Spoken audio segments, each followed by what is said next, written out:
What's up, guys? We are back. It's UFC 315, Muhammad versus JDM or Jack Della Maddalena. I'm your host, Picked by Pegasus. We got Key 3 Picks, Dravy, special guest, friend of the show, Mick Picks. He's always around. UFC Canada. Drav, we'll start with you. What do you think of it? I mean, finally, the fights are back in your home country. Are you excited to go? It's your first live event.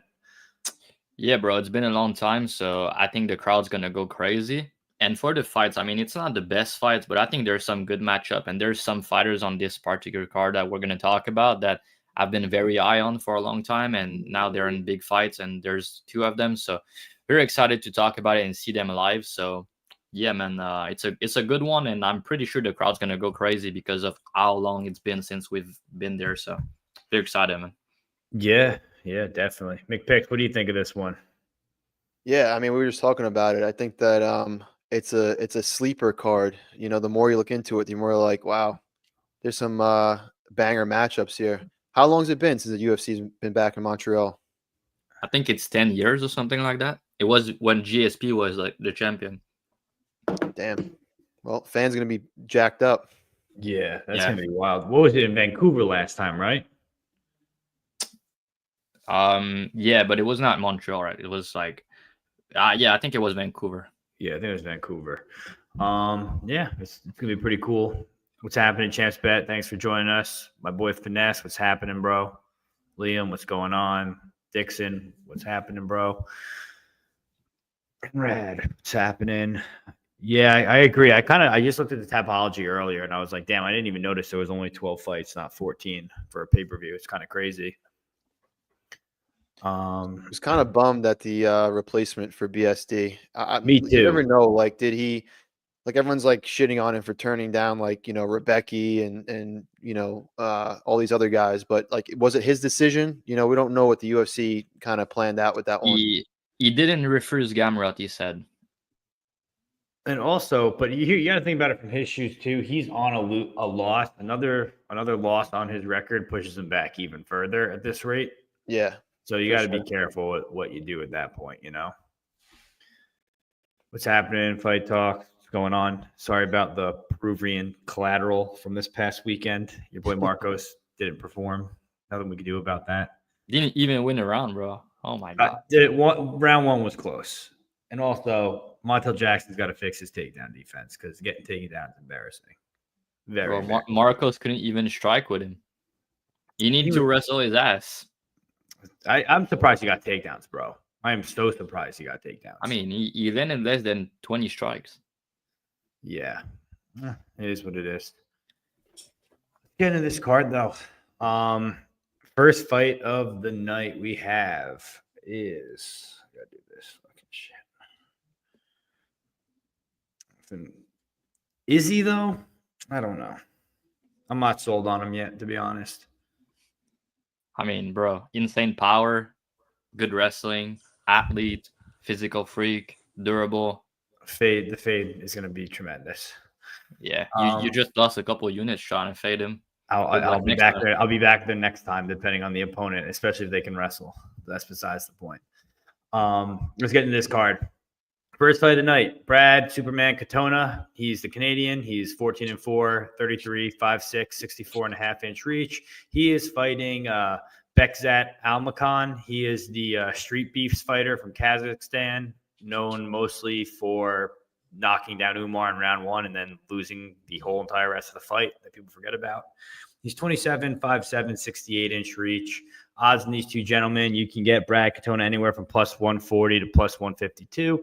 You can get Bekzat anywhere from minus 160 to minus 170. Mick Picks, you're our guest. I'm going to have you go first.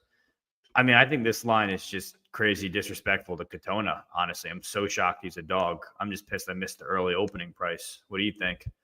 What did it open at? I think it opened plus 180, right? Yeah, plus 175. Yeah. I think that the price is probably about right, personally. You know, everyone knows what Brad Katona does. He's been around for a while. Credit to him. He won the Ultimate Fighter 2 times. Really good fighter, but, you know, he kind of has a high floor but a low ceiling. you know what he's going to bring to the table. He's going to be tough, durable. He has cardio, output, well-rounded, but he just lacks that like finishing upside. He's undersized, and I think that although I think Betcat is getting a little overrated, from his performance against Umar, I think he's solid. If you watch his previous performances, he's a good fighter. He can wrestle. He can he has power. Obviously, he can strike well. And I like his movement. He's younger. He's a little bigger. So I do think that he wins this fight. I think it's going to be close. I don't hate I know you're a big spread guy, Peg. Oh, yeah. Plus 3.5 for Brad. It's probably not a bad look. I think it's going to be close, but I think the line's about 200. right. That's the issue. Oh, it is? Yeah. Yeah, but I think, 55%, 60% for Almakhan is probably accurate. So. All right. Drav, what are you thinking here, man? You back in the Canadian or are you going with the Kazakhstan guy? I think Katona has a chance to win this one. I think it's going to be very close, though. I mean, like Mick said, his margin is very thin, and he just never separate. Basically, I don't like betting on him because like he has no finishing upside. He's on the smaller side, but he's fighting at home. He's going to throw volume. He's going to try to grapple maybe, but Bekzat is he's all right. But yeah, I feel like the market might overrated him after that Umar fight, and I don't think he looked that good. He had a one big moment in that fight, like when he knocked him down, but outside of that, he got dominated. But it's Umar Nurmagomedov, so now it's a big like Brad Katona. I know Nurmagomedov. Let me tell you that. So that's a big step down as well. But I'm not sure how good this guy is yet. I don't have a good read on him. He's looking good on regional for the most part. He's more of a finisher than Brad is. And one thing I find interesting is he's normally finishing guys, and when you go to distance, he doesn't like dominate or anything like that. So Katona is a decision machine, but he's also super durable. So I feel like this one's going to go to distance, and it's probably going to be a close, 29-28 type decision where maybe Katona land a bit more volume, but Bekzat just land a bigger shot and do more damage. So yeah, I think Bekzat's going to win, but I think the line minus 125, minus 150 is probably where I line him. So maybe some value on Katona, but the line is dropping down a little bit. He's just not a guy that I'm confident to trust, and he's just not that big of an underdog. So I'm happy to pass on it, but I think Brad bets are fine. And I was pretty sure I would bet him, but I ended up just passing after tape. So I'm going to pick, I think he loses this one, but he's going to, be in a very close fight. What are you thinking? Yeah, not gonna waste time. There's other bangers on this card. I echo a lot of the sentiments of the rest of the panel. I think that Bekzat is slightly underwhelming compared to how people have talked about him. Some close fights on the regional scene, not overly dominant. Brad's a guy that's gonna give you a tough fight. Smart, savvy vet. I think Brad, outside of like him getting dropped, I don't think that he loses this. In a very convincing way.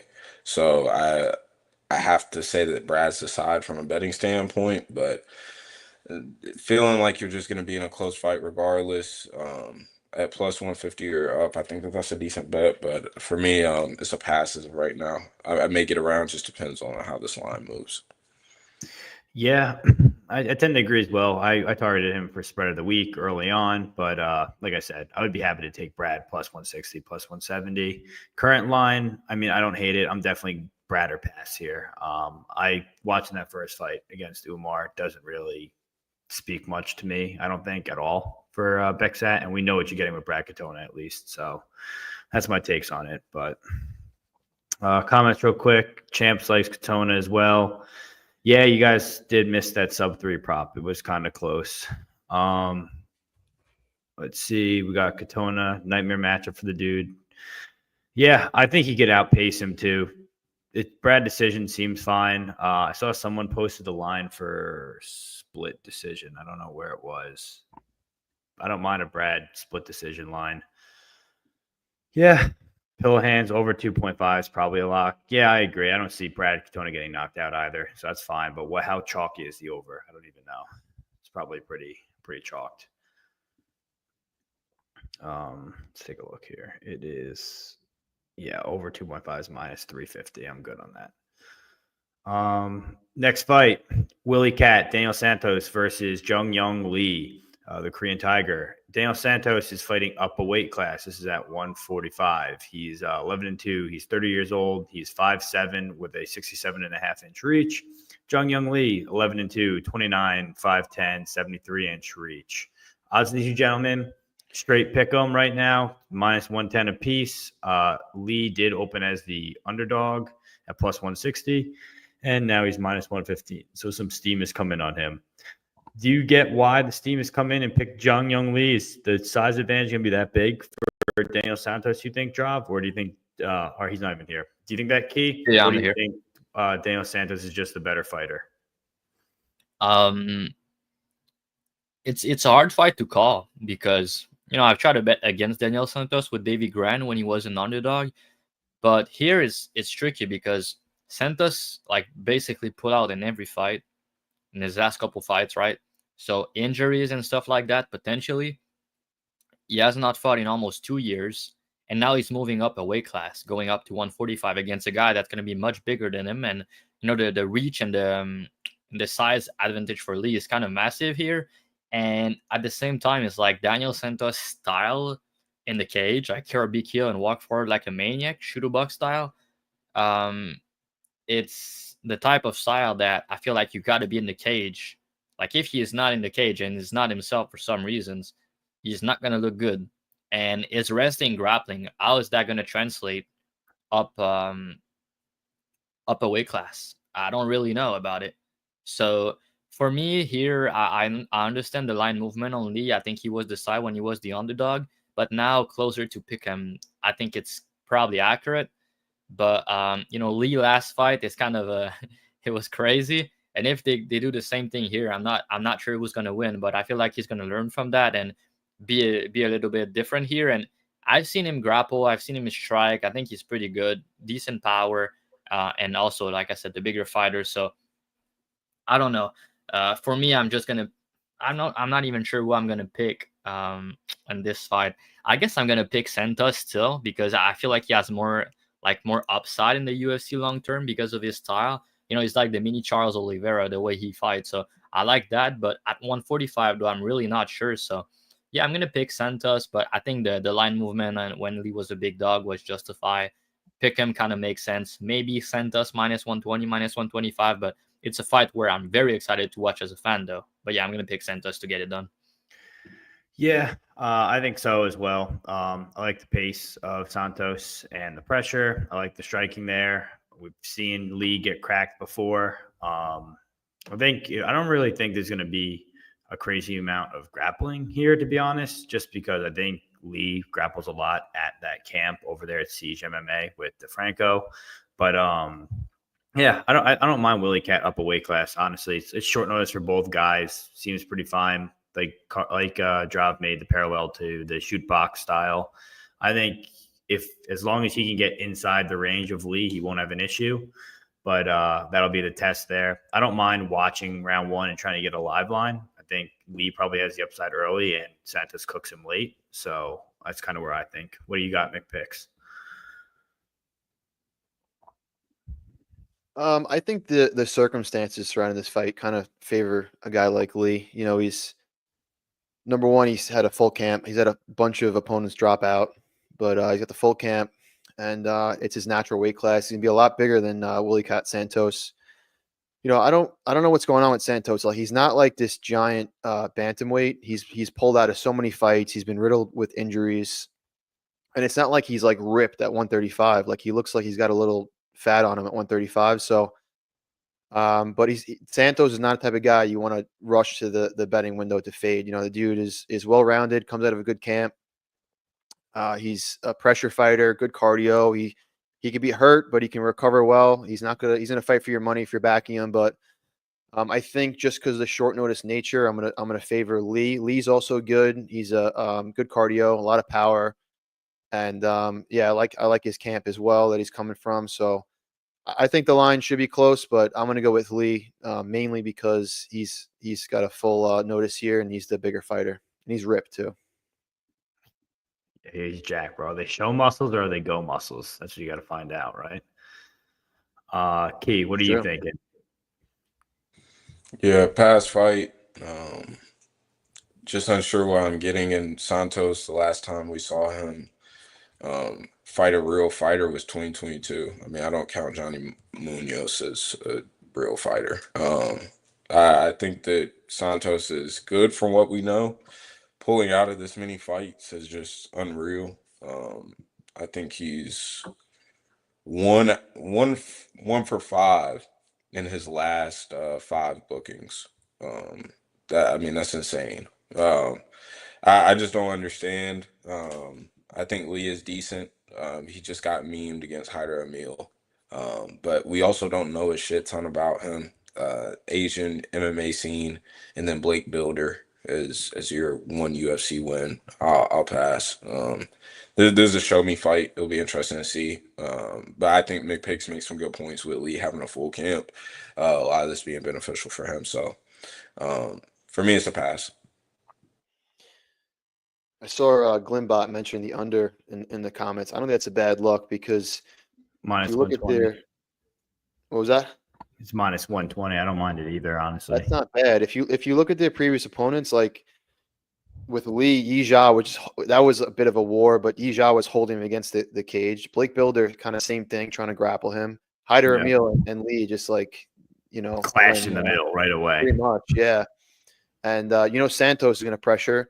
Santos last fight went to decision, but Munoz was pulling guard and perfectly content off his back. Yeah. So I think these guys are going to go to war. I'm with the under, a little concerned about Lee because he just went crazy and just got knocked out. So he might be a little more conservative, but that Santos is going to bring the fight to him either way. So I mean, both these guys are pretty durable, but we saw Santos got hurt multiple times against Castaneda. So I don't think the under he did.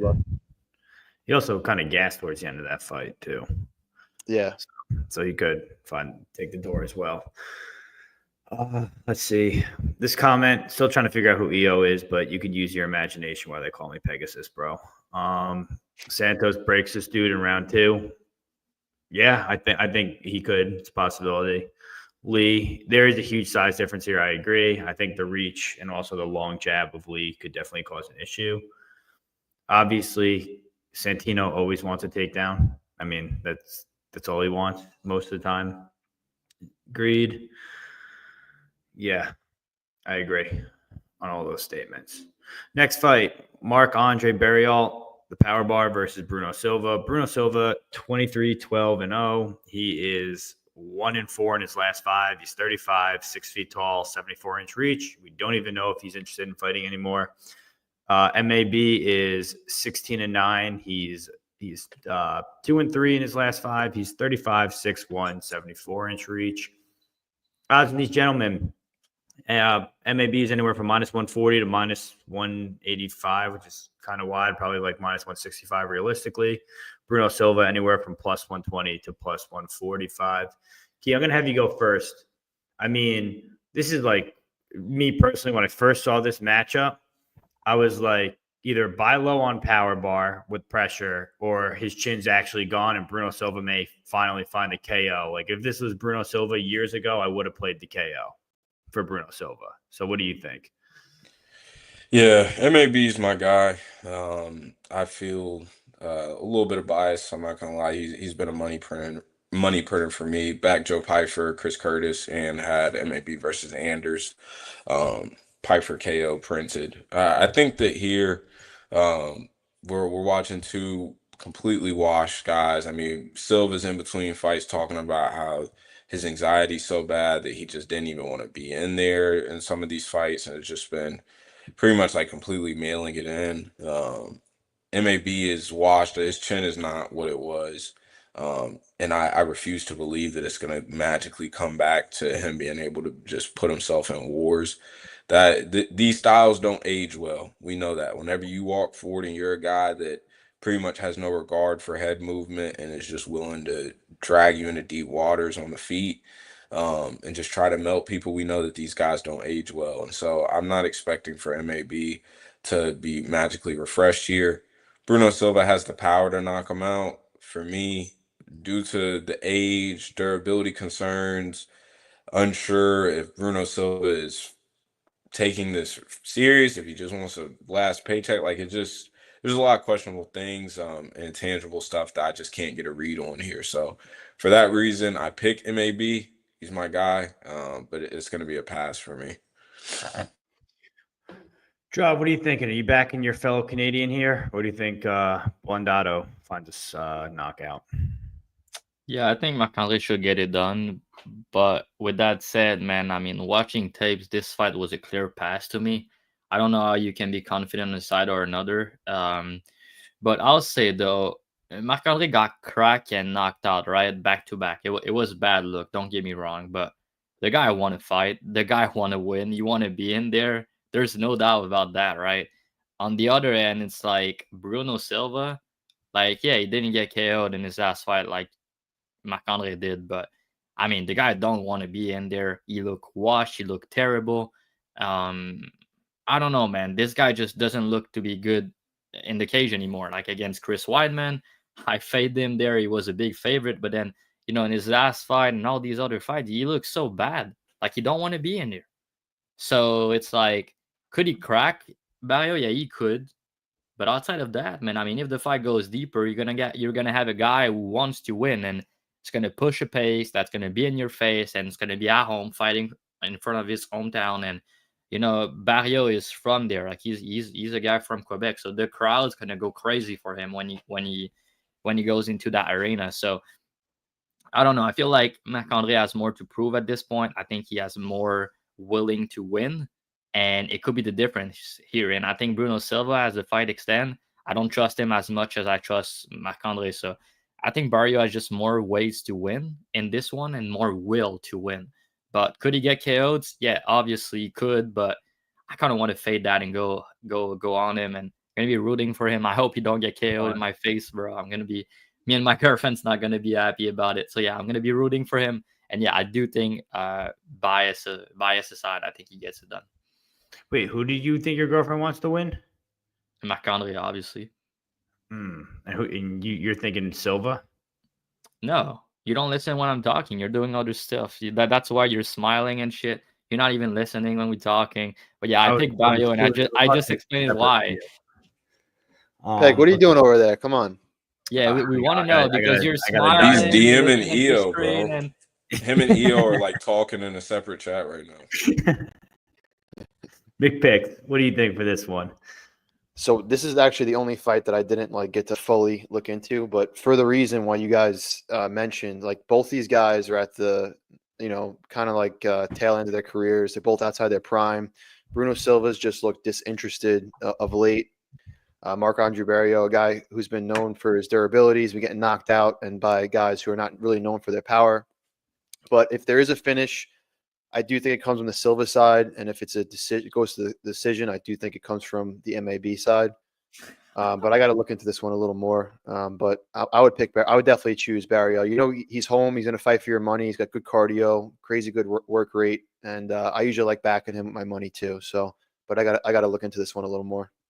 Peg Glimbud got you, bro. He got you. yeah. Andrade's only fan. We'll get into that fight later. That's a crazy one. Yeah, man. Just I'll keep my hands up from now on.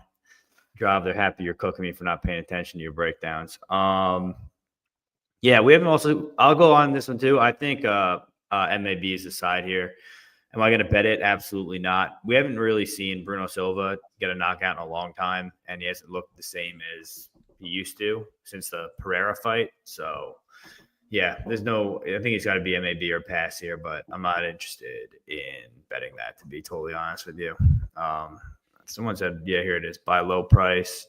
Sub is sneaky.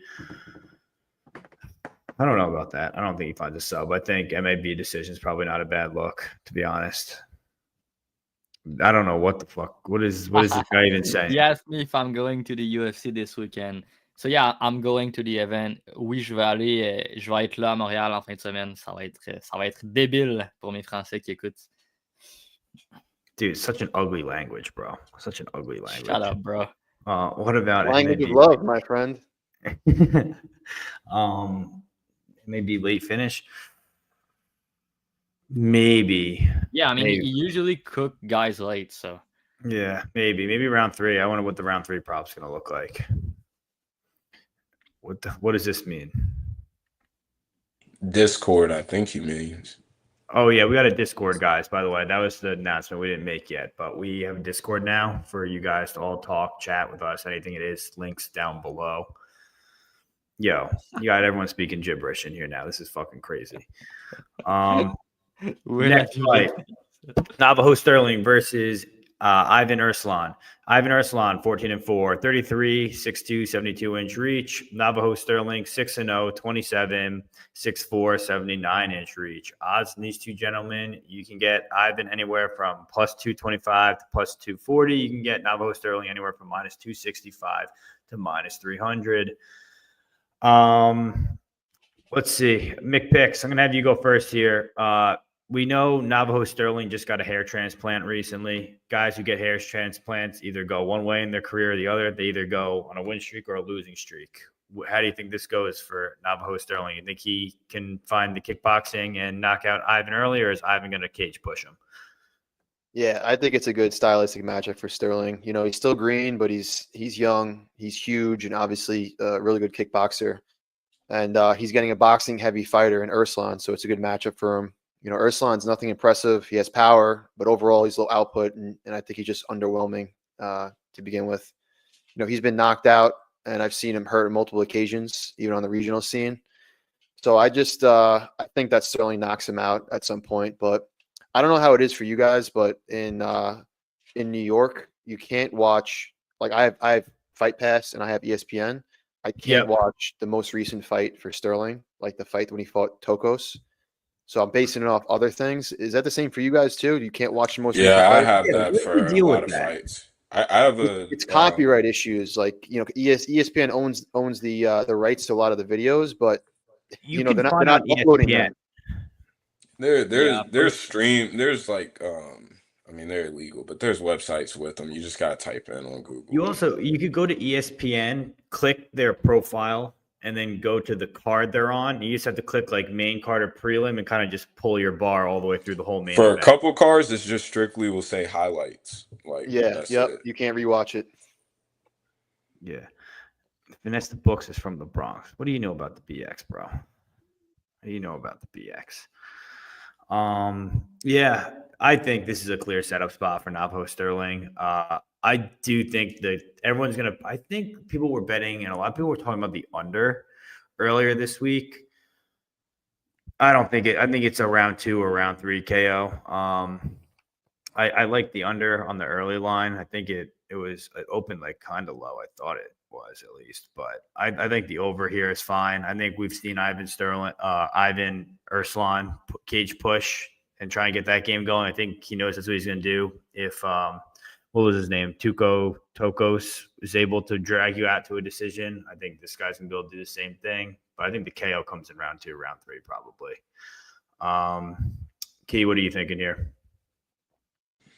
Yeah, I think Stirling finds the KO here. I don't think that anything changes for Erslan. He is who he is. He's gonna come in and he's gonna box. It's not good boxing, but he's powerful and he's gotten away with it on the regional scene. I made the mistake of betting him versus Cutelaba. I don't think that was a great bet, even though he had moments. I think that was a little bit of a force, but honestly, this guy's underwhelming on watch back. I think that Stirling's gonna do whatever he wants to him. Joff, anything different? Yeah, I've been high on Stirling, and he's actually one of the guy I've bet the most money on Bet MMA Tips with only 2 fights. Then I went Contender Series. I had a big bets on him. He was minus 225. I played to win 2 units because I'm high on this guy's ceiling overall. I think that he has high ceiling in MMA in this division, and he's still young, and he has very good frame for the division. And I max bet him in his last fight. Actually, I had him in a parlay with Miranda Maverick. So I normally never do 10 units plays, but he was one of them. The only 10 units play I've made actually on Bet MMA. So it was him and Maverick. So I've bet on him for 14.5 unit only across 2 fights, which I never do if you guys follow me. So I'm obviously high on the guy. I think that his ceiling again is super high.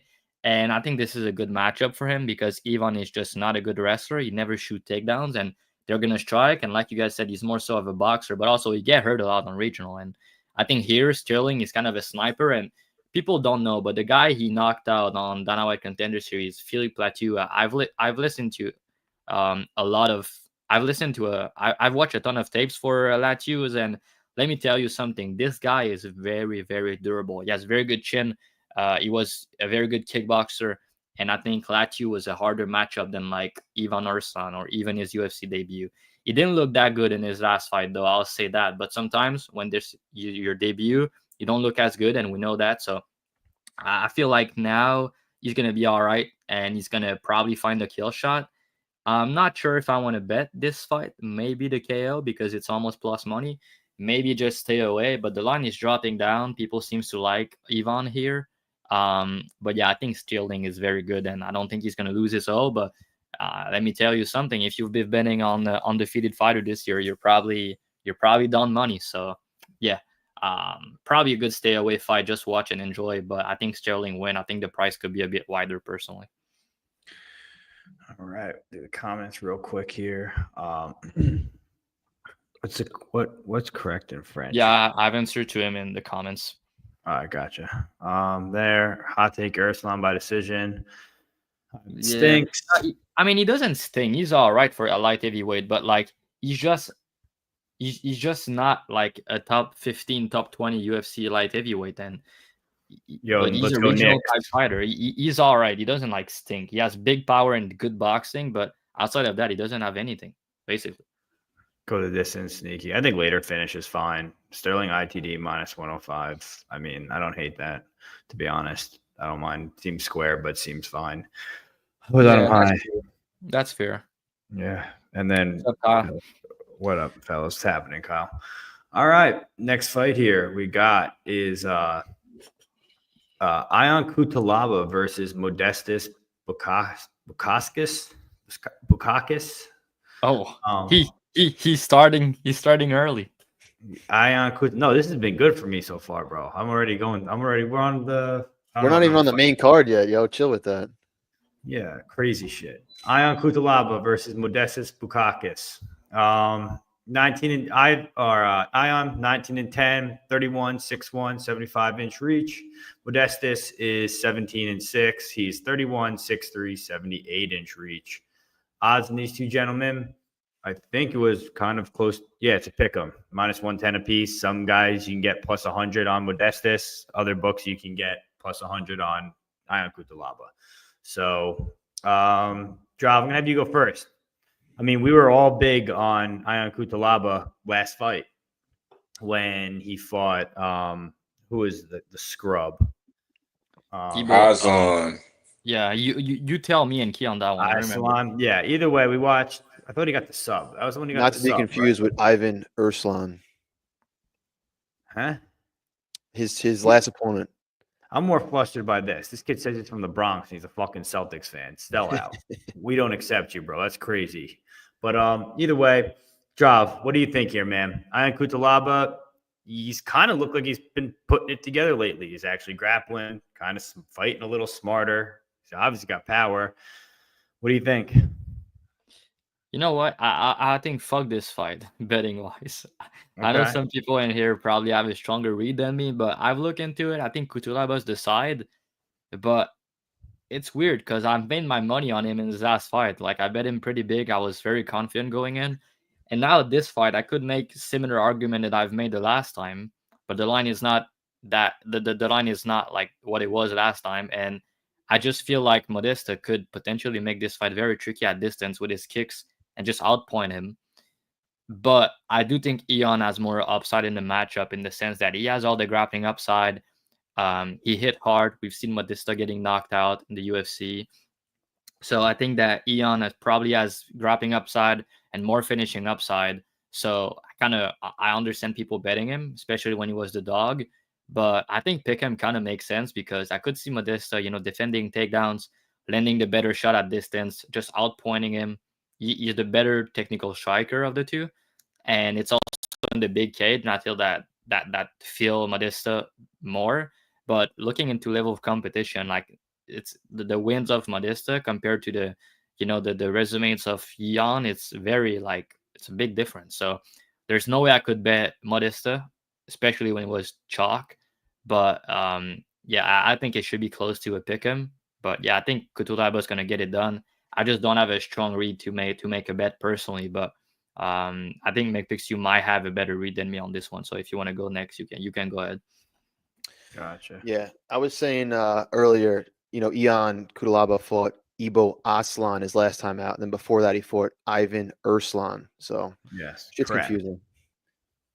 Yeah, I think it's a good spot for Cutelaba. He's a volatile fighter, but he has a lot of upside, multiple ways to win this fight. He's an aggressive light heavyweight with power and wrestling. I'm just not impressed with Bukauskas. He's bigger, he's more technical, but he's just unimpressive. He's low volume striker, doesn't have a lot of power.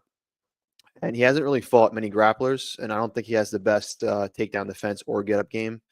And at least Cutelaba is reliant to mix in his wrestling and land ground and pound and threaten with submissions. Cutelaba's cardio is not great, but it's not terrible. I think his cardio issues are a bit overstated. But either way, I don't think that Bukauskas is going to push a pace, so I don't think that Cutelaba is really going to gas out. Bukauskas is the type of guy that likes to skirt around the outside, pick his shots, so it's not like he really fatigues his opponents. Also Cutelaba is still young. He's been in the UFC forever. And I think that if he loses this fight, it's going to be his worst loss in the UFC since he's joined the UFC. So I just think Cutelaba is more likely to win, or has many ways to win. He could win by knockout, submission. I think he win by decision. So I think he's a good spot at a pick 'em price.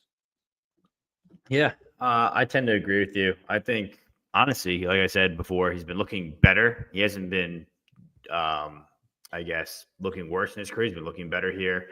I think he's have no problem. I think he's going to have grappling success here. I heard a lot of people earlier this week talk about Modestas, I guess, better takedown defense or training with Aspinall. So like his takedown defense is going to be good all of a sudden. Not how it's really going to work. I think Ion's just going to be too strong for him. He's going to push a pressure on him. I don't think he's going to have to worry about cardio as much. So I'm fine with Ion. I haven't bet it yet just because I'm watching the line, kind of seeing where the line is going. Money's kind of coming in on Modestas. So if that's the case and we can get Ion back at plus odds, I'll happily take that. Key, what do you think? Yeah, Cutelaba or pass. I feel similar to Drive here. I gladly backed him versus Aslan, gave it out on multiple pods that week.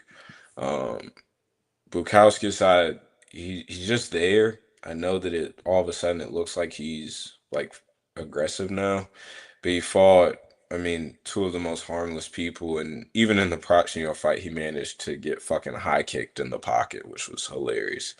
One of the funnier sequences in recent memory, honestly. But I don't think that either is like elite or anything.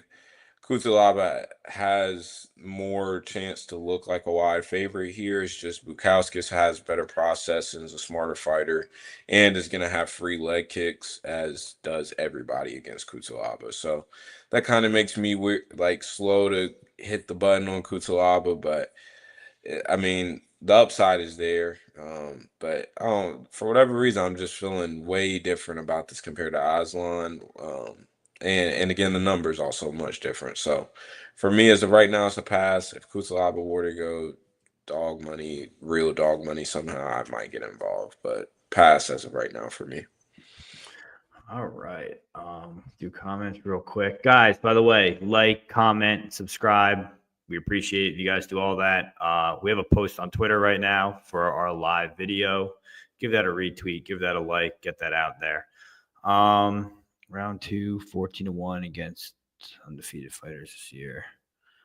Round 1 KO. We definitely agree with this.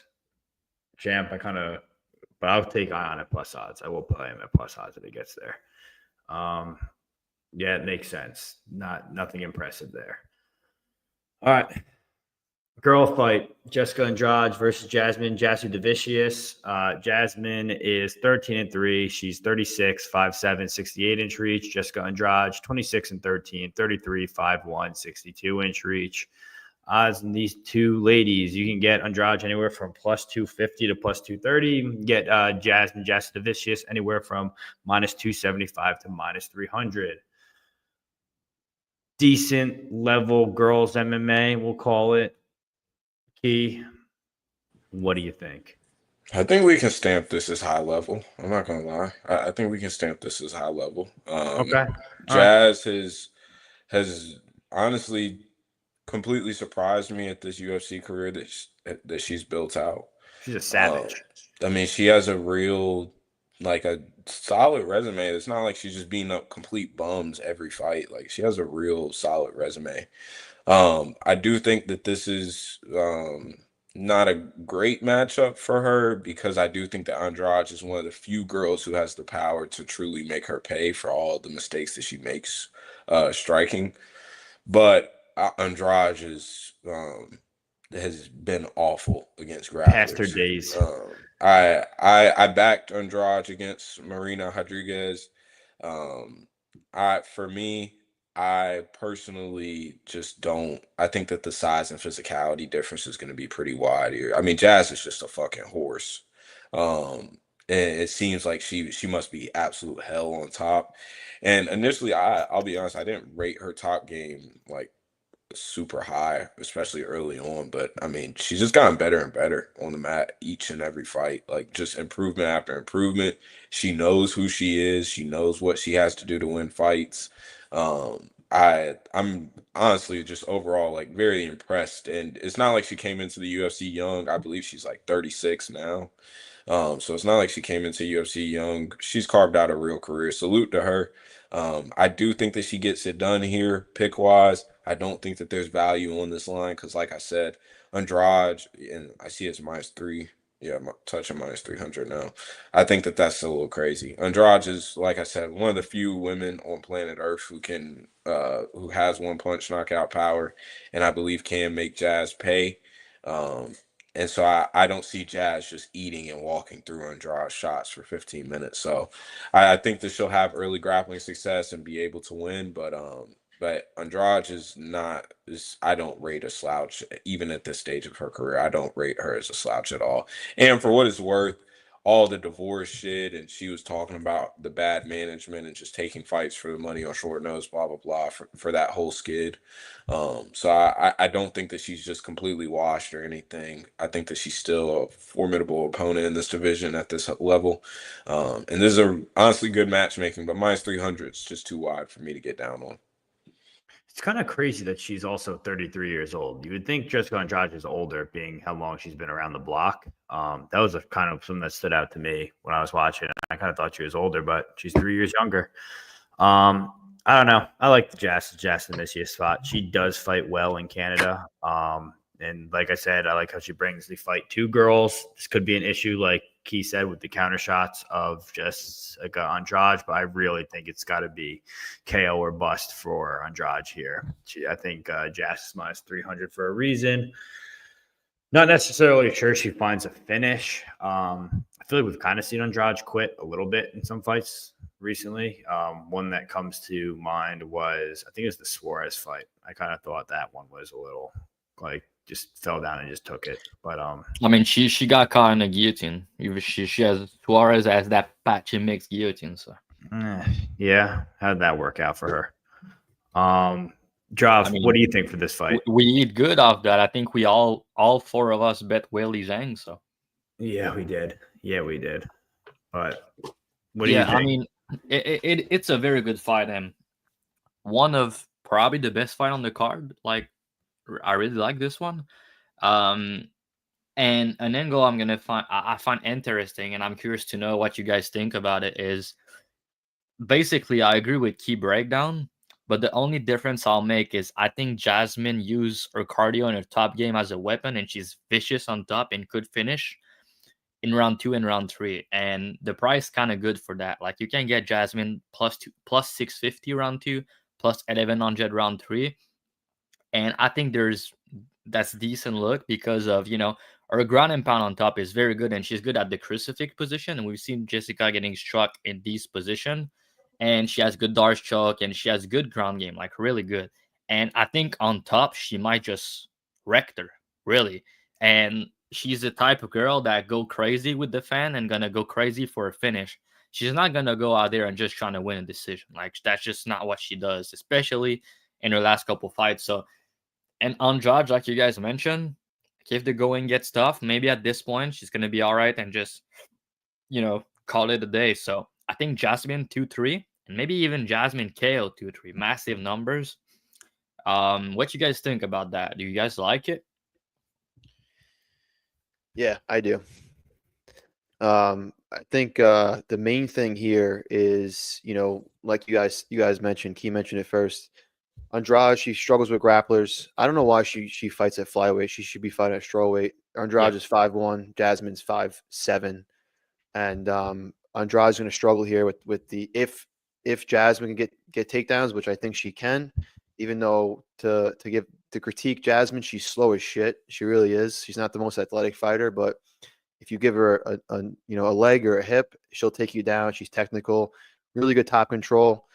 And Drav, you mentioned the crucifix. That's what I was going to say. I think that I'm calling it now. I think Jasmine takes down Andrade, passes, gets in the crucifix, and just blasts her with elbows. She's been really close. She doesn't have a knockout in the UFC yet, but I bet her knockout She's trying against hard, bro. She is. I bet her knockout against Cachoeira, and it was like a big ref could have called it, and then she ended up submitting her. Bro. I had KO2 and KO3, and I didn't play the round 2-3 straight in that one, bro. It was awful. Yeah, that was a bad beat. And then she could have probably knocked out Ariane Lipski. But yeah, I think she gets the knockout finish here. I think it's a TKO in the crucifix position. Valentina did the same thing, and yeah, he knocks her out. Let's fucking go, bro. Let's see comments real quick. Drav, they like the numbers on Jasmine 2-3, 3-4 sub loses. Jasmine spread's what, -3.5? What is the price on that? Does anyone know? It is -150. Is that a good look? I don't know. You're just gonna drive to a KO decision. Feels like just yeah. I mean, I bet Tracy Cortez there, and I think Tracy's a bad matchup for her because Tracy can decide where the fight take place, and she's the more technical striker. Yeah. But I don't think Jessica's going to be able to decide where the fight take place here, and she struggle against these type of matcher. They're on two opposite career trajectories too. I mean, Jasmine is motivated. She's fighting in Canada. She's trying to get a title shot, and I think that Andrade is probably getting paid a lot of money per fight, and she's she just lost her last fight convincingly at 125, and you never know. She's over the hill. Yeah. She's got a lot of even though she's only 32 or whatever, she's 45. Yeah, she's been on the road for a while. All right, guys. This is the prelim featured fight. You like that, Droff? The prelim featured fight. It's Mike Malott versus Charles Radtke. Like, comment, subscribe. We'd appreciate it. Mike Malott, 11-2-1. He's 33. He's 6'1" with 73-inch reach. The Chuck Buffalo, Charles Radtke, 10-4, 34, 5'9", 72-inch reach. Odds on these two gentlemen, you can get Radtke anywhere from +167 to 1. This is 189 on my bookie, but I don't even know if my bookie is a real book. I still don't understand that. I'll call it +165. And then Malott is anywhere from -192 to -225. I'm going to go first here on this one. Been great on betting Charles Radtke. He's spread of the week this week at +100. Love that bet. We've seen Mike Malott be broken by Neil Magny. I think that Radtke he's a black belt. He has the grappling to counter anything Malott has on the ground, any subs he goes for, anything like that. Radtke is the better striker here. He puts on a better pace. He swings hard. He has knockout power, and he's an absolute dog. And I'm just not sure Mike Malott has that dog in him, to be honest. So all those things being said, I think this is a clear spot, especially at +170 or what I said, +165. Love that. I'm also on the under. I took the under early. I got like +140. So I'm happy with that too. I think Radtke probably finds a finish here. I'm going to bet his money line as well, but I'm just on the spread as of right now. Big picks. What are you thinking, bro? Chuck Buff or Mike Malott? go jump Malott. buff. Sorry. Is it Malott or Malott? I don't even know. Canadian. What is it? I think it's Malott. Okay.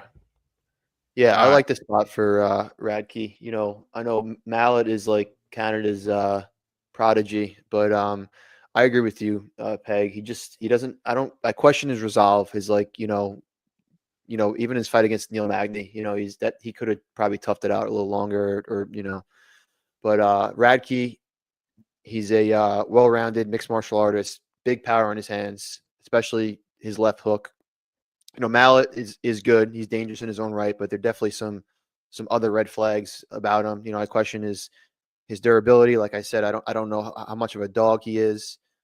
His cardio, and I feel like he's got with some really easy matchups in the UFC so far, and we've seen some holes in his game. He doesn't wear damage well. Even his fight against Mickey Gall, that fight did not go out of the first round, and his nose was all busted up. And Mickey Gall is not the best striker in the world. And I just think Radtke does a really good job of landing that left hook against, especially against orthodox fighters. Radtke's fighting out of Valley Flow in Chicago, which is a really good gym. And I think both of them have a solid ground game. I don't know if Malott's going to wrestle or not. He's probably the more likely to wrestle out of the two. And I saw someone in the comments mention the body shot for Malott, which it seems Radtke's a little soft to the body. Got knocked out in the regional scene in the body, and then obviously Prates knocked him out to the body as well. But that's Carlos Prates. Besides that, is something special. what was that?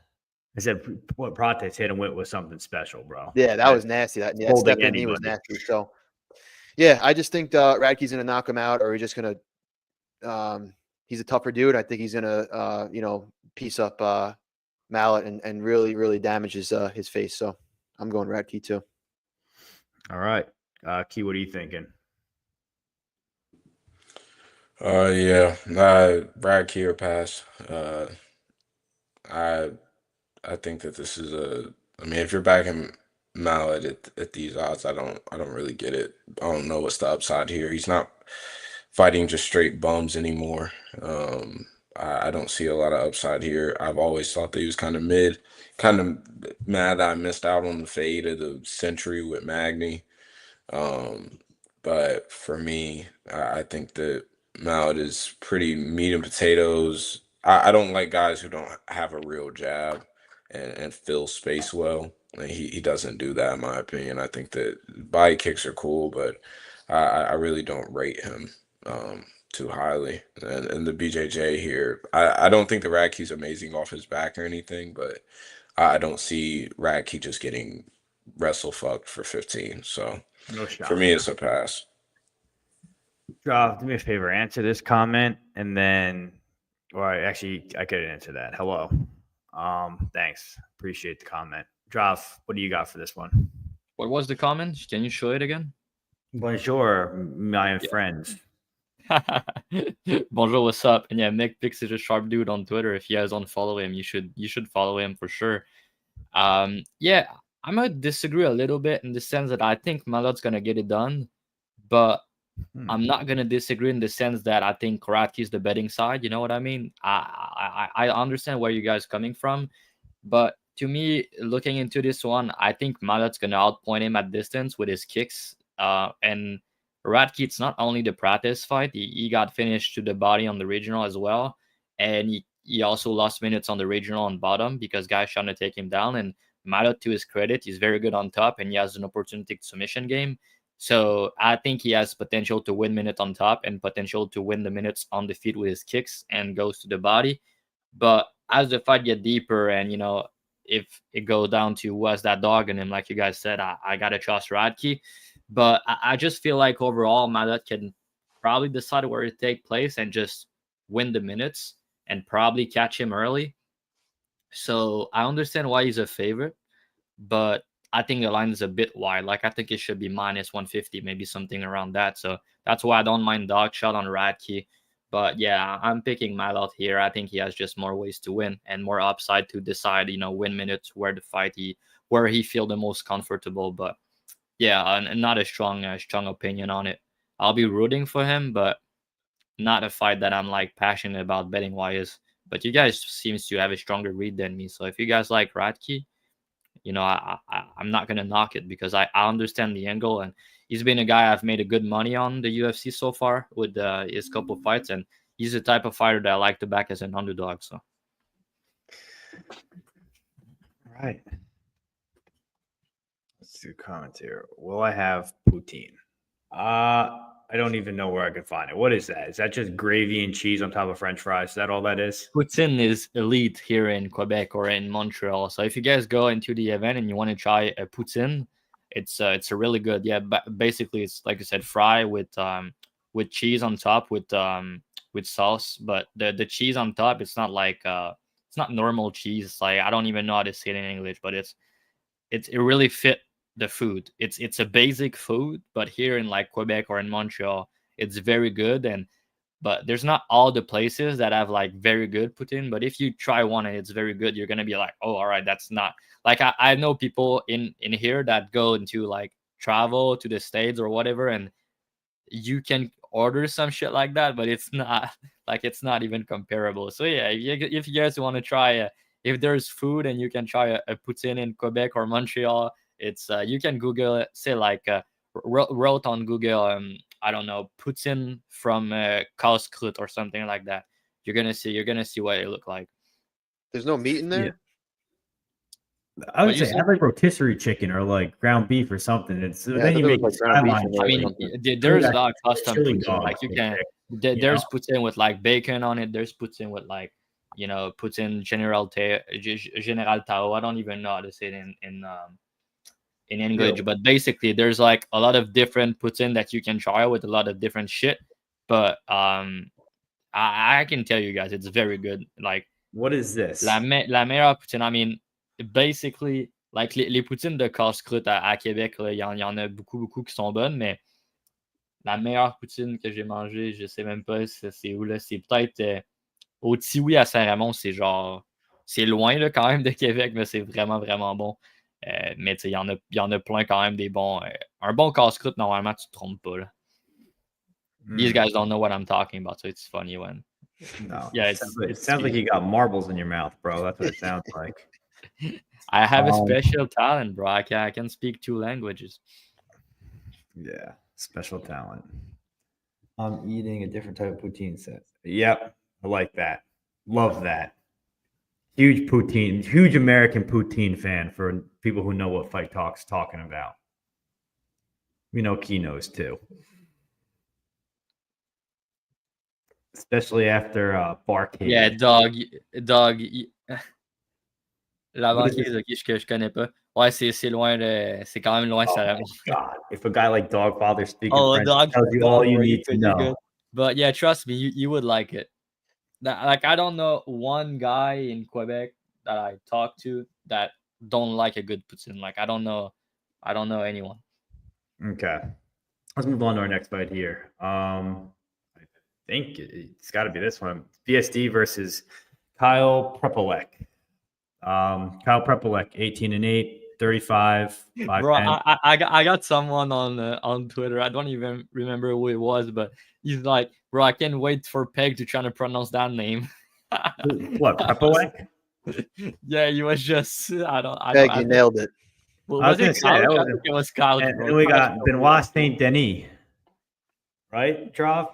Benoit Saint-Denis, yeah, exactly. Oh, I know. Right. You're getting good at it. Yep, that's my boy. He's still my boy. He would have beat Moicano if the doctor didn't screw that all up. I'm telling you, he would have won that fight outright and probably finished Moicano. Either way, BSD 13-3, 29, 5'11", 73-inch reach. Kyle Prepolec 18-8, 35, 5'10", 70-inch reach. I mean, odds on this are crazy. Minus 1,300 for Benoit Saint-Denis, Kyle Prepolec plus 750. Let's talk about what I thought was interesting. First time ever seeing an over-under dropped at over half a round. Under half a round was plus 180. Over was like minus 260, I think. Kitty, we'll have you go first here. Over, under. That's what you got to decide. Over or under. You're talking about the half round line? The half round line. Oh, over. Benoit's, yeah, I mean, Benoit's not some like one punch new guy early. Like I don't. I mean, his body kicks are nice, and if he just spams body kicks like he did against Bonfim, then I guess there's potential. But I don't. BSD's Isn't not somebody. Prepolec is 10-0 to the KO? I think I saw a stat online. Yeah, so I don't think he's just gonna pack him up in 2.5 minutes. So yeah, the over in my opinion is the play there, but uh, I'm not gonna sit here and act like I've done deep dark tape over this shit. BSD I will mean, do I what he didn't take it at does. all. This is Um, easy. I'll pass on this fight. To me, there's Nick- nothing viable here. All right, Nick picks over under half a line, half a round, half a line. Yeah, I agree with Kia. I think you got to go over on that. I looked at this one a little bit. Obviously, you can't, BSD is a massive favorite, so he wins. But it's just a matter of if you want to bet it, how do you bet it? And I think this guy Prepolec is tough. He's got a block for a head. Never been knocked out. He's lost a bunch of decisions. He was submitted twice, but they were both over 10 years ago. So I think the over 1.5 evens a little It's bit plus sneaky. 170 right now. I saw that. That's interesting. Yeah, I think it's a little sneaky because Benoit, he's like inherently aggressive, but he got knocked out his last two fights. I don't know, maybe he'll come in a little tentative here. And this guy Prepolec seems like he's tough. So he also can crack too, this guy Prepolec. So and Benoit is hittable, but he's also extremely tough. So if I had to play, I don't have anything here, but if I had to play it, I think I'd do the over 1.5. I kind of like the over 1.5 may be fun just to degen into and just pray this guy doesn't get finished. Then it looks easy, You don't I even think have he'll to- survive a bit. I feel like if it's a finish, it'll be like late second or the third round for Yeah. Benoit. Joff, what do you think? Over under half a round. Yeah, they switched the total actually. It's 1.5 now. Over it's 1.5, but plus yeah, 170 I'm on not the sure if over. I'll lean over or under, but I guess I'm gonna lean under just because of the difference in levels. I just think it's just a level fight at the end of the day, and yeah, I've bet BSD against Joel Alvarez, and I was very excited for this fight. I thought that it was a good matchup for him, even though it was scary. And basically, if you guys didn't know, BSD basically didn't have a head coach for his last fight against Moicano. He did try to, he had some coach from, different martial arts, but he didn't have a head coach. So basically, he didn't really have a game plan going into that fight, which was pretty dumb. He knew what to do, he said, but like he didn't knew how to come in that fight, and he lost the first round because of that. He got dominated, and then he's trying to come back and won the second round, but it was too late. Too much damage. Now he's under a very, very high level coach, Nicholas Oates. He's the coach of Imavov.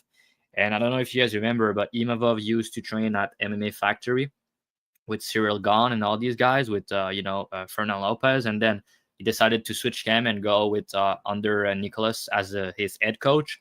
And this guy, Nicholas, is a very, very good coach. And I think we're going to hear about him in the next few years, because very high level preparation. He trained all the best, like he did train all the best MMA fighter in France. Like, I don't know if you guys probably know Baki, right? He's a very big name. He beat Doumbé. So he did train with him. He trained with Imavov. Now he trained Benoit. He trained a lot of these guys. And basically, he's just a very, very good mind and very good for preparation. I've listened to like good part of videos about him and preparing. Yeah, I also know that he was supposed to rematch Dufort. Actually, he already beat him. But yeah, basically what I'm trying to say here is I think that BSD is going to be ready for this fight, and he's going to, I'm not sure he's going to have like I don't know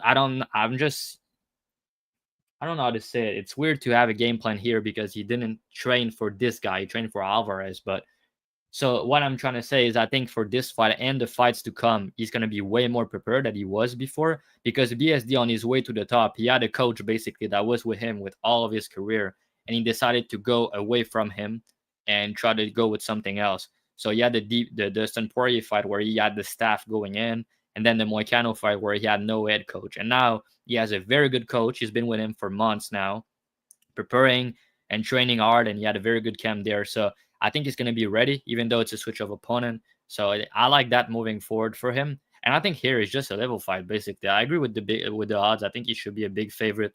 I think he's gonna finish him. I just don't know what round it's gonna be and if it's like gonna be KO or sub. That's kind of why these fights are tricky to bet sometimes, you know. But yeah, I think BSD should handle business and get a finish. I'm gonna call it round 2 or round 3, maybe something around that. Okay. Next fight, Alexa Grasso versus Natalia Silva. Natalia Silva, 18-5-1, 28, 5'4", 65-inch reach. Alexa Grasso, 16-4-1, 31, 5'5", 66-inch reach. Big step up for Silva here. Line on these two ladies, Grasso's anywhere from plus 205 to plus 195.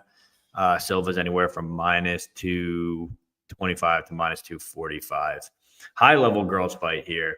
Big step up for Silva. Key, how's this going to go? And he's gone. And he's back. Yeah, I think that Natalia Silva styles on her here. Grasso's too basic of a boxer, counter puncher. I don't think that she has the footwork to keep track. I don't think that many people in general have the footwork to deal with Natalia's striking. Natalia's obviously impressive as hell. I think that she will fight for a title one day. I don't know maybe if she just 30-27 or a KO here puts her next in line, probably, in my opinion. But I think that Natalia Silva is the goods. I'd like to see more grappling, but I don't think the Grasso is going to be the one to just dog her out here. I also have questions. I think the Grasso overall is just, I don't want to call it a fluke run because she is a good fighter. But, I mean, you're talking about Joanne Wood piecing her up, Viviane Araújo, 5-round win, and then she goes on the Schevchenko run. But, I mean, it's not like she's just been cooking girls nonstop up until this run, so up until the Schevchenko trilogy. So I think that the Shevchenko third, I thought that she lost the second fight, and I mean the third fight was just big sister, little sister shit. So for me, I think that Silva spread is ugly prices from what I've seen. Decision decent, but for me, I have no bet on this fight yet. But I think that Silva cooks. All right, Pix, what are you thinking? Yeah, I agree with Key. I think that these fighters are also on two opposite career trajectories. You know, Silva's on a 12-fight winning streak, hungry for a title shot, whereas Grasso fought for the title, won, and then most recently got dominated defending her belt. You know, Grasso's career has peaked, and I think now it's on a downslope. But all that aside, you know, this is like a boxing versus kickboxing. And I do favor the kickboxer in Silva to manage the range better, control this fight. You know, Silva's excellent movement, speed, output, and cardio. Grasso's one of the best boxers in the UFC, no doubt about that. But I think she just have some trouble finding her range here because of the movement and the kicks of Silva. And I don't think this one's going to play out in the grappling too much. Silva's got really good takedown defense. And Grasso, probably the better grappler, or definitely the better grappler at this point. But, you know, she's not like she's proactively wrestling. And I think this fight goes to a decision at a very high clip. And I think Silva just outperforms her, wins a decision. This is a hot take. I think it's going to be a great card. Drav, what are you thinking here? Yeah, I don't want to echo too much. I agree. I've said on the beginning of the show, two of these girls, my girl, back them all the way to the top. Natalia Silva is one of them.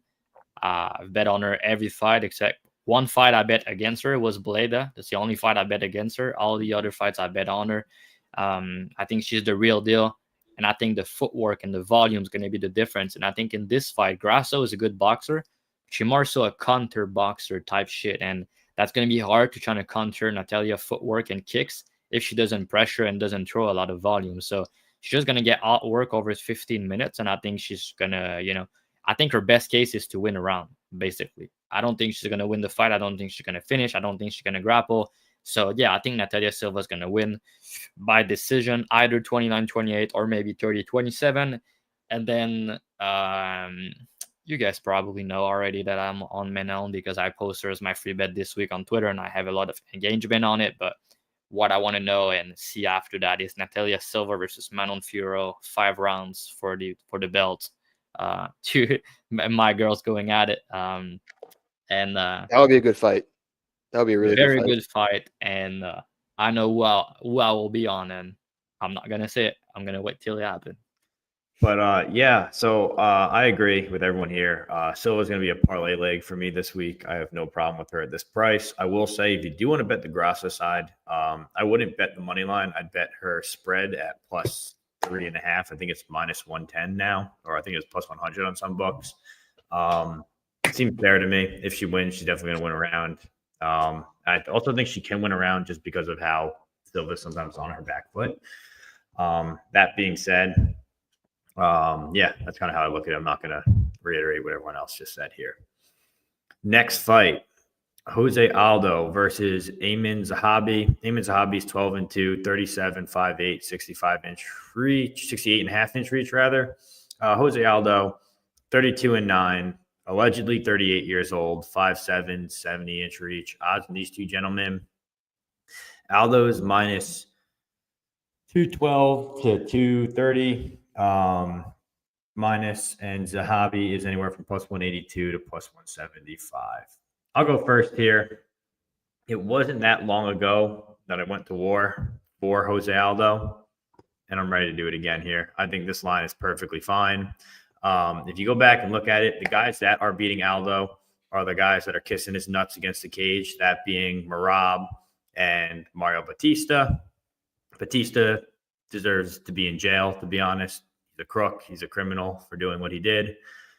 When we watched Aldo fight another striker and a guy like Jonathan Martinez, he cooked. He absolutely cooked. He was the king of Rio. He looked like he was 25 again. And I think there is absolutely no reason he can't do the same thing here to Zahabi. I think he'll have the bigger moments. I think the leg kicks are going to be money. I think the combos and the punches are going to look live. I'll fall and be a sucker for the Instagram video that was posted by him in his camp of him hitting pads. I don't care. I think this is a clear Aldo spot. I think Aldo finds the win here. Plus, everyone's overhyping Zahabi. His camp always does have a good game plan. I'm not going to lie. I think his brother is probably one of the best minds in the sport. But that being said, we're seeing now that Bashrat, maybe not that good. Pedro Munoz, he's too old at this point. Aroli Lang, punching bag. Ricky Tercios, comedy. Draco Rodriguez, I don't think he ever won in the UFC or was ever good. So, like, I don't know. I think this is a clear Aldo spot for me personally. Drav, what are you thinking?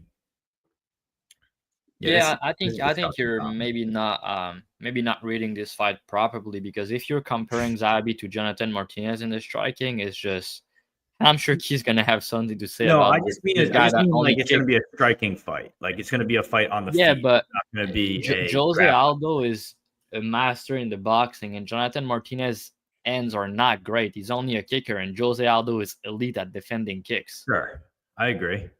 And I agree with that. I just think it's gonna be a striking fight, which favors Aldo pretty much. Yeah, but anywhere. Is Zahabi and Martinez just two type of different striker? I think this fight's gonna be like a low volume affair, and Zahabi is very hard to hit. I don't know if you know, but he has 71% striking defense, which is elite for MMA.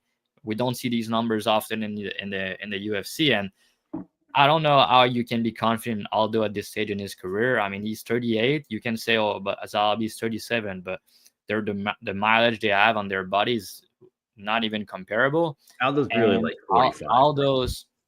I think Aldo upside is a close decision personally, and he's minus 220, and he's fighting in Canada against the guy that's going to be fighting at home with, Zahabi as guys like GSP, and his brother Zahabi is going to be there for him, and he's a big name around there. And I just think that we're going to see a close decision, and betting Aldo at this price is very scary, because these days, you said, oh, he's going to leg kicks, he's going to go combos and shit. When's the last time he did that? Basically, he doesn't really throw leg kicks anymore, Aldo. And Zahabi is good at checking them, and so is Aldo. So they're probably going to strike. They're probably going to, trying to box more often than not. I don't really see much grappling, but the path to beat Aldo is pretty out. Like, I know you have Bautista PTSD, but if Aldo can get off the clinch, why wouldn't he clinch him? That's kind of that's his job, to get off the clinch, and he just can't do it. So a guy like Zahabi with his brother that have elite fight IQ and preparation, they're gonna see that on tape. They're gonna try to clinch him. So they're gonna clinch him. It's gonna be close on volume, and it's gonna be a close fight. And you have Zahabi at home, the guy that has that had all the momentum going into this fight and everything to win with a win here. Basically, Aldo, former champ, he's done it all. He has all the money. He's done everything right. So he might retire if he lose this fight. You leave MMA, you went to boxing and some shit, and that's a guy who went left in the you went to a close boxing decision against what's his name, the guy that just got back against Mason Jones. I forgot his name already. Jeremy Stevens. Yeah, exactly.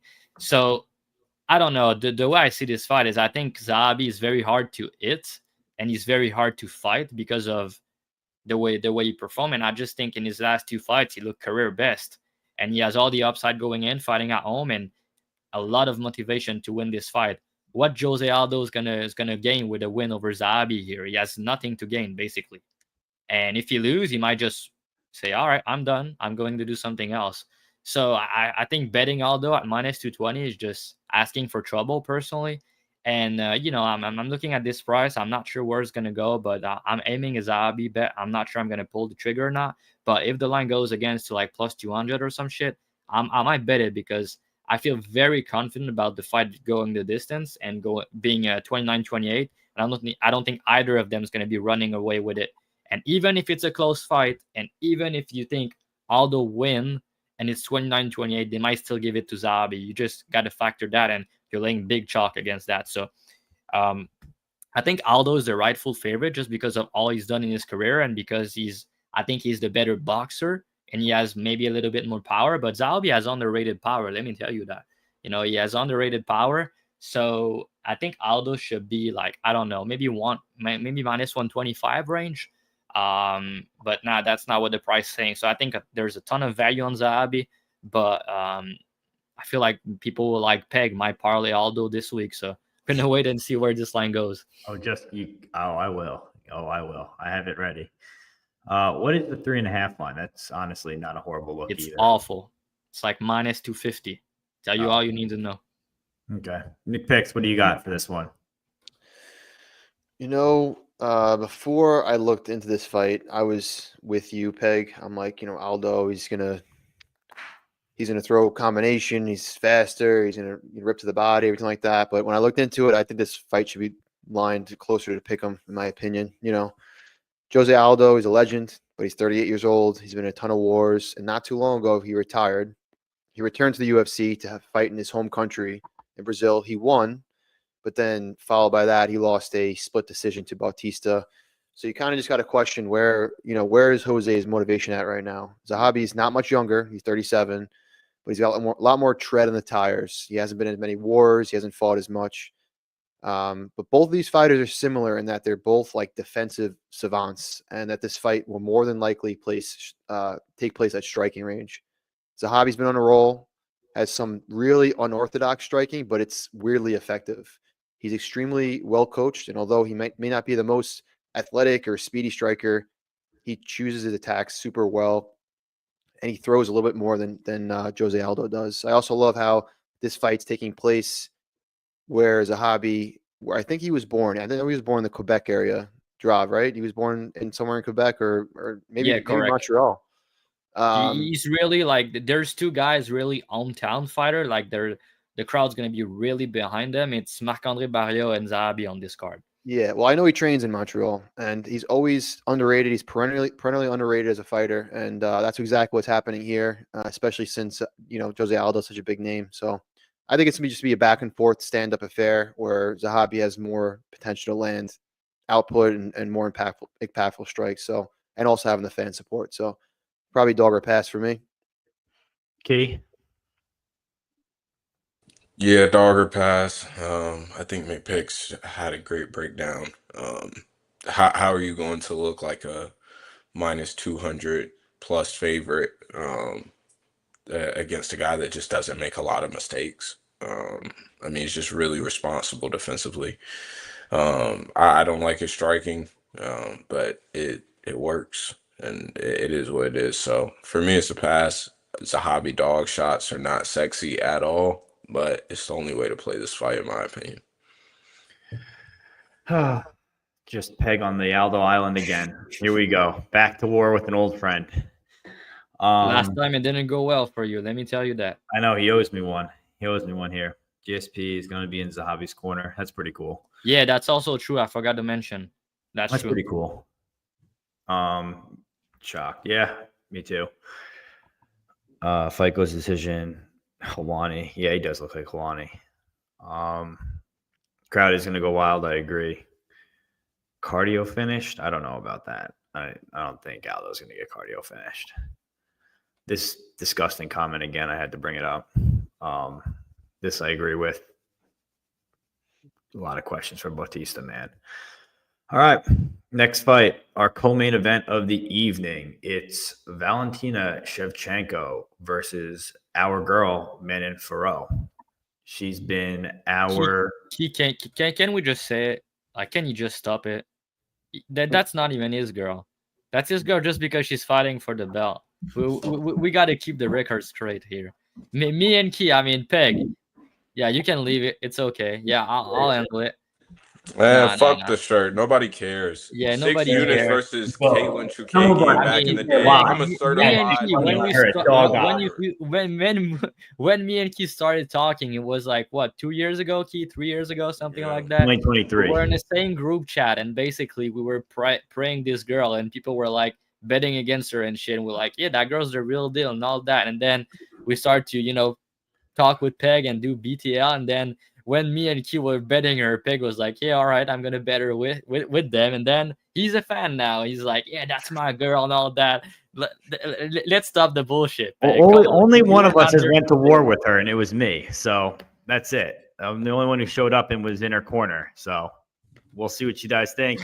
Hey, let's look at that bet MMA and see how many units you've bet on her over the years. I gotta look. I'll pull it up while you do your breakdown. Anyway, all the units he bet, he just told us on her. So that's close line fight, kind of. Shevchenko plus 120 to plus 130. Manon Fiorot anywhere from minus 139 to minus 150. Key. I mean, we all know who's gonna win this fight. Yeah, no surprise. Manon is going to get this done. I backed her at minus 120 gladly.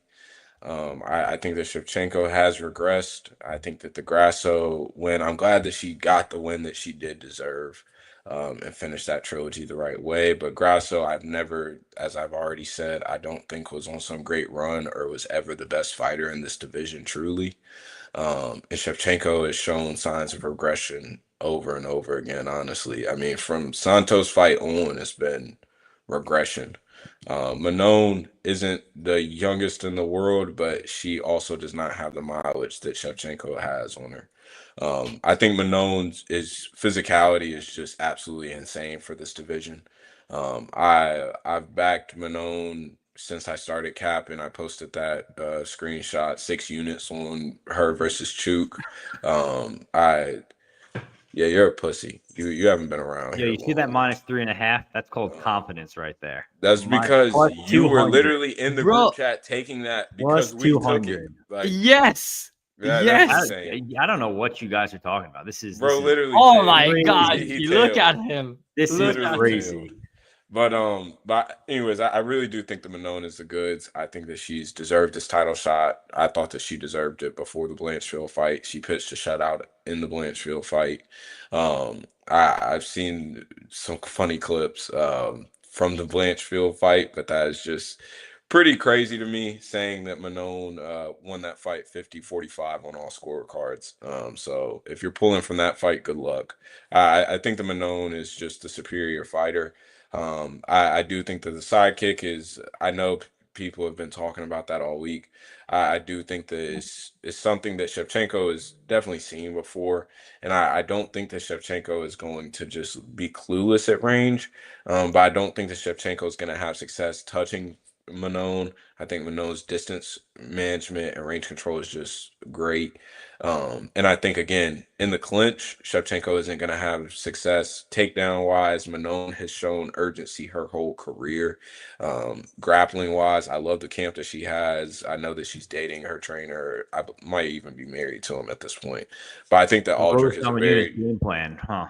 I think that Aldrich is a very sharp guy, very well coached. I think that Manon is just the goods. I can't help but ride here. I think that she fulfills the dream that me and Drob set out years ago for her to finally become champ. I think that she does it against the flyweight goat here. The subtle dig. Yeah, I'm on Mana Fiorot. I think she cooks. I think she's gonna beat her pretty bad. Key did a good breakdown. McPicks, what do you got? I'm not as opinionated as you guys are about this one, but I do think Manon wins. But I'm not rushing to fade Valentina at chalk personally. Valentina, she's always competitive. Obviously, she's won a lot more than she's lost, and when she's lost, she's never really been blown out. Even when her fight against Grasso, believe she was winning that fight prior. And then you look at her record. I mean, she's fought all upper echelon of fighters throughout her career, and she's either competitive or wins. Competitive in losses or wins her fights. I know she's getting older now. What I will say is, I know Manon at least has proven, obviously she's a very good striker. She's super physical. I think it's going to pay dividends here. But at least, she was only taken down one time in her UFC career, and it was for a brief second. She has urgency to get back to her feet. She has good initial takedown defense, and she's just so physical. She was able to reverse, I think it was Jennifer Maia, like immediately. So I'm going to pick her to win here, but I mean, I think maybe the line's probably about accurate. I'm not rushing to bet against Valentina yet, especially when I'm paying a favorite price. So Manon to win, but I'm not as bullish on her as you guys are. All right, Drav, you give her out as free pick. We know you like her. Yeah, I do like her quite a bit, obviously, but I'm not gonna act there and say that's like you said. I don't think she's gonna dominate. I think the fight probably gonna be a bit competitive, especially early on. But the thing people might not realize about this matchup, and I think is very interesting, is the fact that Valentina, like you mentioned, she's regressing, but people might not really understand it because she's been fighting Grasso for years now. And when we see these type of fighters fighting each other over the years, over and over again, sometimes we don't really realize how declined they are, especially at her age. And I think in this matchup, first of all, she's not going to be the girl that bully the other. Manon is bigger than her and stronger than her, and that's something that Valentina is not used to. When she fought a girl that could match her on physicality or were stronger than her, we're talking about Amanda Nunes and we're talking about Taila Santos. And Taila Santos arguably won that fight. Was very close, and I think since the Santos fight, she's been declining. So in the Santos fight, I thought it was not prime Valentina, and then in the Grasso fight, I thought it was not prime Valentina. In Grasso, much smaller and easy to control, easy to take down. Good luck trying to take down Manon Fiorot. Good luck, let me tell you that. She elite takedown defense, elite balance, good get up. If Valentina get on top, maybe she could have grappling success, and I think that's why people are betting her, because they're thinking she's going to have grappling success here. And Erin Blanchfield didn't attempt many takedowns, but to her credit, I mean, it was because Manon Fiorot was elite footwork and didn't really let her get close. And when Erin Blanchfield was takedowns deep into her, and she couldn't really take her down because she realized how much stronger Manon was, and she just decided to abandon the takedown basically. And I think here Valentina is going to realize sooner than later in this fight that she can get her down, and she might not try to want to waste energy on takedowns and just strike with her. It's not to say she can't win a striking match. She's obviously elite, but I just think Manon's going to land more. I think she's going to do more. And I think she's going to get it less. And I think she's just going to be the bigger, stronger girl over 25 minutes. And Valentina, there's some fight where I think her cardio is a bit declining too. I think it was it Grasso too? Not sure which fight it was, but the last Grasso fight, basically Grasso looked awful and she basically couldn't defend takedowns. That's not going to be a similar fight here. And Yeah, I just think Manon's going to throw more, and I think that's her time. Again, me and Key have been saying she was going to be a champion like 3 years ago before it was a cool thing. And I think now that's her time, and she's also catching Valentina at the right time. Valentina, elite fighter, big respect for her, but I think it's Manon time, and I think that Valentina, she's done it all. Respect to her, but I just think that she might be more declining than people think. Because of that, could we see a finish? We could, but personally, I'm going to predict a decision, and maybe 3-2 decision, 4-1 decision, something like that, and people are going to be like, oh shit. And then we're going to see Manon versus Natalia Silva, 5-rounders, which going to be an amazing fight. But yeah, I think the price is probably fine. I cap her 65, so now the line dropped back. She's minus 140. I think there's still value. I play minus 120, but I think up to minus 185, that's where I cap it. So anything at like minus 150 or better, I think it's good to take if you like her. It's my biggest bet of the week. All right. We made it to our main event of the evening. Before we start this, guys, like, comment, subscribe. That's what we want the most. As we mentioned before, I'll mention it again now. We did start a Discord for us all to chat in, stuff like that. We kind of got a few ideas in mind. For now, we're just going to have it as like a community chat. We also we'll be posting like our new episodes there. The BTL Parlay will be there. All my free picks, I'm going to move them from Telegram. I'm going to move everyone over to hopefully here, and I'll post all my picks in the Pegasus Picks tab. Dravi and Key, they give out free plays every week. We're going to have them give them out a day early in the Discord and then post them on Twitter the following day. So they're going to post them there as well. Spread of the week will be there. We'll talk, normal stuff. We'll have PFL, regionals, other sports, whatever you guys want to talk about. Link is below, and we'll put a tweet out about it tomorrow. Again, like, comment, subscribe. All of our links for everyone here is below. Next fight, Belal Muhammad versus Jack Della Maddalena, JDM. JDM is 17-2. He's 28, 5'11 with a 73-inch reach. Belal Muhammad, 24-3, 36, 5'11, 72-inch reach. Odds in these two gentlemen, you get Belal Muhammad anywhere from minus 175 to minus 190. You can get Jack Della Maddalena anywhere from plus 150 to plus 165. I'll go first here. I'm on Jack Della Maddalena. I think Jack Della Maddalena is going to probably beat him up on the feet pretty good anywhere at striking distance. There's a lot of hype on Belal because of obviously the wrestling. We've seen Jack take it down multiple times, especially in that Basil Hafez fight. I mean, Gilbert Burns was kind of dominating him on the ground before getting knocked out by a knee. Jack finds a way to win. His striking is good. He works the body well. He's got good hands. Belal Muhammad said he wants to strike. If he does that, he'll be doing us a huge favor. I think Jack's get-up game is very good. I think his submission defense is very good. I mean, Belal isn't a threatening guy pretty much anywhere, so you pretty much got to bank on a Belal decision or Jack anywhere else. But yeah, what I say, Jack's 28 years old. Belal is kind of old. You go back and look at it. Belal fought who? Leon. I mean, that wasn't super impressive. We saw how bad Leon looked against a grappler in Sean Brady. I mean, Leon was also losing before a head kick to Usman, so that wasn't that impressive. He got a win over Gilbert Burns, who was a little past his days. Sean Brady. So we got grappler. Luque past his day at that point.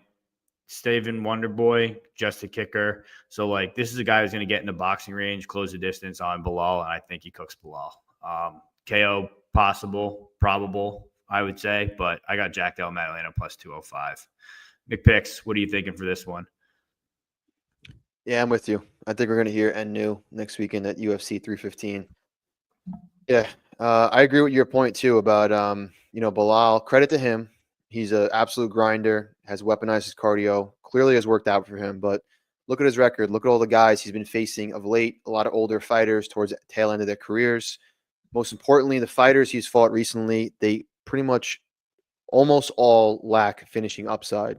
JDM doesn't. He's an absolute killer at 170. Will clearly have the power and the finishing upside in this matchup. I think most people know this fight's pretty binary. Belal is going to want to mix in takedowns, and Jack wants to keep it on the feet, work his boxing and his combinations. I'm not going to say JDM's takedown defense is elite. I think he's going to get taken down multiple times here, but he does have solid initial takedown defense and a good get-up game. But here's the thing. Belal is not a finishing threat. That's what he gets a lot of critique for. He does not finish his opponents. That means that JDM is more than likely going to have 5 rounds to find a kill shot or win a damage-based decision. Another big aspect of this fight is that JDM is going to be 8 years younger, as Belal is on the wrong side of 36 years old right now. And if you haven't heard some sort of stat, I forgot the number, but when fighters are 35 or older at weight classes welterweight, 170 or below, their record for maintaining their title is like absolutely atrocious. I don't know what it is right now. I think Volk just broke that not that long ago, but still the record is terrible. One concern I do have about JDM is that he's coming back from a pretty gnarly elbow injury. If you see on his Instagram, he had some sort of surgery, didn't work out. They had to go back in and clean out again. But elbow injuries aren't as bad as like shoulders or knees or anything like that. One shouldn't really affect his performance. And I think JDM is going to be live for the finish at every single round. And I think at some point he finds the chin of Belal and puts him out. Key, what do you think? Yeah, was screaming from the rooftops at plus 220 with Belal against Leon. That win hasn't aged well. But what I think that's being underrated here is Bilal's kick game. I think his kick game is, he's taking valley flow striking. I'm always been a huge fan of what they have going on over there. But Bilal's kick game is taking strides. I believe it was a forearm. It might have been an elbow. But regardless, it was something to do with his arm that broke cleanly in the Gilbert Burns fight. And if he's talking about Gilbert Burns kicking hard, I think that he's going to face some issues blocking those head kicks and body kicks of Bilal's. So I think that could play a factor and beat up the arms of JDM early. I have to imagine Belal usually always does have a great game plan. JDM, I like his camp. And I do think that he's going to get taken down here, but I do think that he's a good scrambler. And being able to scramble against Gilbert Burns on the mat is salute to anybody who can do it. So I think that Belal should be favorite based off of level of competition, performances. We're talking before that Gilbert Burns fight, call it what you want, regardless of those judges' opinions, but we're talking about 2 split decisions before a comeback need to save the win against Gilbert Burns. So it's not like JDM's just been absolutely running and killing guys. He's in this spot due to circumstance. That's just the truth of the matter. But I do think that JDM are passed from a betting standpoint. I wish I would have gotten in on plus 200 numbers with JDM. Personally, I do give a lot of finishing upside here. I think his boxing's clean. I do think that people are slightly overrating it at times, but I do think that his boxing is clean. So for me, I have no bet here. Hopefully line goes back up or something, but I'll get some late love or something. But and new, I could see it. Pick wise, I guess I'll lean Belal, but with zero conviction in my heart at all. All right, Trav, close us out here. Yeah, basically my breakdown is like almost the same as Mech picks. We almost I think the same thing about the matchup. The only thing I'm gonna add, we didn't really mention it, is the body work. I think it's gonna be a big difference in the fight. GDM like boxing combos in the pocket, and his body work is like one of the best in the UFC right now. With like Ilia Topuria, like it's elite. And Belal has not really faced someone that's gonna do that against him. And I also believe that GDM grappling and takedown defense and just overall wrestling and shit is getting a bit underrated going into this fight. That's what I'm gonna add. The guy is training with Craig Jones. His scrambles are elite. His scrambles are very good, and also like his takedown defense. Like Nick said, I also believe he's gonna get taken down, but I'm confident he's gonna work. He's gonna work back up, and I love his coach. He's been with the same coach for a long time, and I've watched the countdown, and they were Yeah, that's fair. they, they watch the countdown and basically they know that Belal, when he gets takedown, he's gonna try to get the back, and they understand the position that he like for control, because Belal is good at getting takedowns, but he's not really dangerous when he's on top or anything. It's not a danger, GDM. So I feel like he's gonna be fine getting back up. And by the way, watching back that Burn fight, I think it was 1-1. By the way, going into round 3, but on the judges, it was 2-0 Burns, which was kind of surprising to me. But with that being said, here, looking into this fight, it's like I gave all the finishing upside to GDM. I think GDM has also very good cardio, so I think he can match Belal cardio, which is one of his best weapons. On the feet, he's the better striker, obviously, better boxing, more power, more likely to land big damage or to finish the fight at any moment in any rounds. And Belal is the better minute winner, obviously. He's an elite winner. I'm not going to hold that against him. He can land takedowns here, win minutes. That's his game. But I don't think he's going to be able to hold GDM for a lot of minutes. And if he does, that's going to be because of a back take, which could happen in a round, but I don't think he's going to backpack him. He's not.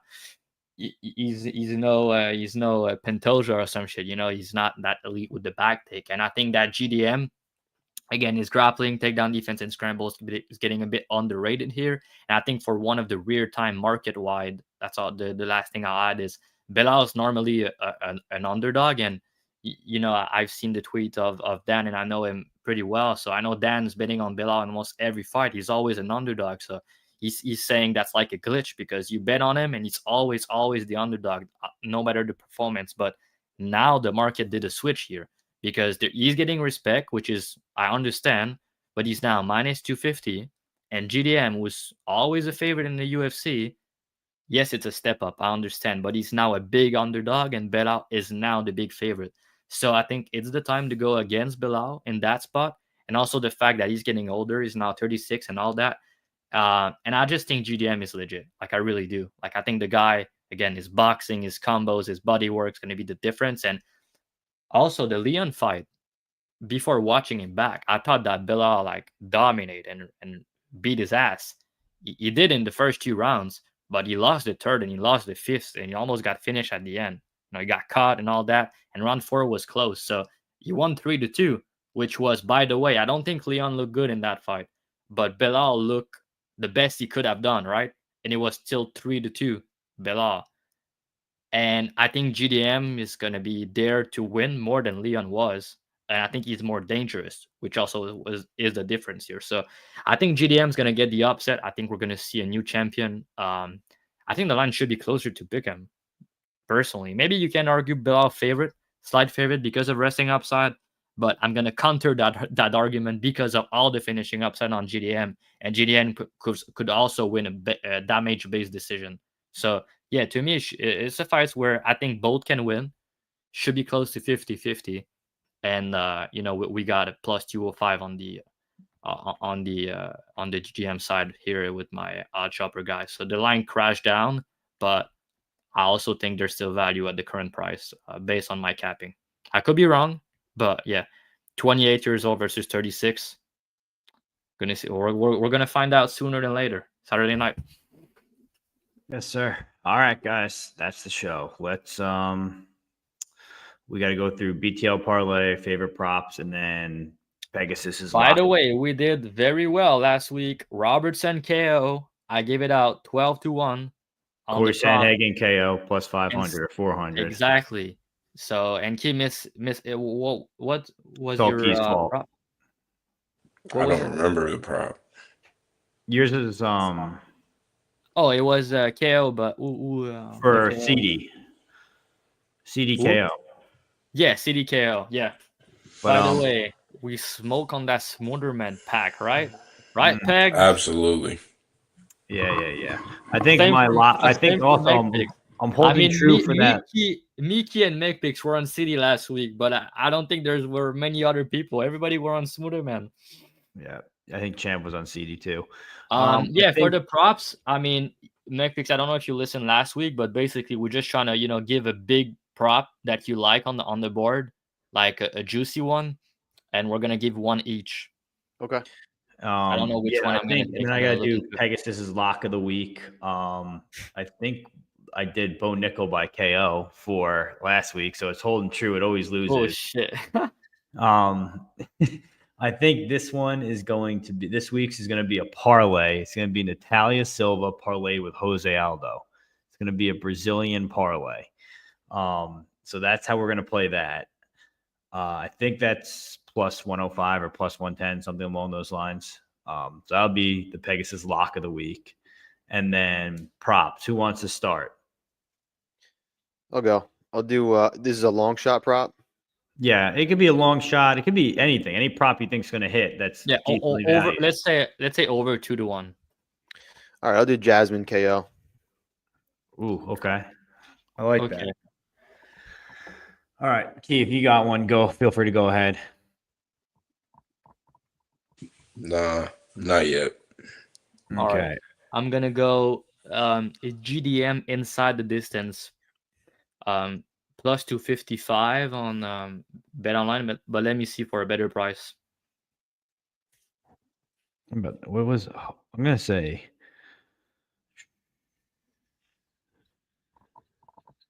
Okay, plus 260 GDM inside the distance on Bet 365. okay. I'm gonna go with Charles Radtke by KO. Actually, what is his What is his decision line? KO you can get plus 350 and decision you can get plus I was 450. I was thinking I see 500 on Bet Online for Radtke decision. Fuck it. I might just go with that just because it's bigger odds, but I kind of think he's gonna finish him. That's the issue.